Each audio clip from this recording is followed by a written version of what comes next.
If I must say, Lagos State has actually tried a lot about Omonile of a thin issue. Unlike before, Omonile would come out during the broad daylight and begin to vandalize people's property because they didn't settle or pay them in their own way. But if you look at it now, it is they have actually curbed their hooliganism, the power in them. The issue of Onile in Lagos State is crazy. You cannot do things on site freely. You have to settle this, you have to settle that. Still, they will still come to you and harass you. But now it is a different ballgame in Southwest generally. They've been able to curb them to a large extent. But now, if you want to build, the best thing I would advise you is you meet whoever the head is, either the king or the chief or the village head or whatever. You sort things with them. That is the way it has been. I must tell you the truth. That is the way we go about it.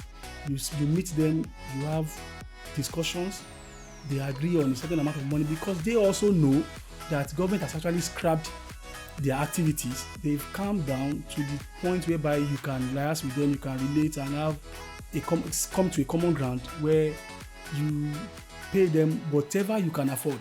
But in some part of Lagos, I was still being told they are still very ras. Let me use that word.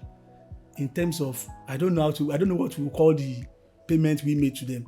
I call it toll. Because it is not the cost of buying the land. Actually, you've bought the land, you have probably your CFO or your governor's consent, but they will still walk up to you and tell you, you have to pay for this, you have to pay for that. And these days, they are so funny, they tell you they want to collect development levy. And you begin to wonder, development levy by Omo Onile, what are you developing? When you walk up to them and you tell them, okay, what am I actually paying for? You ask them this question, the payment I'm making to you, it is actually for what? Is it to be remitted to? They tell you ratification. They have English for it. Ratification is actually being collected by government, not by Omo Onile. Omo Onile is not in the best position to say he wants to ratify a land to you.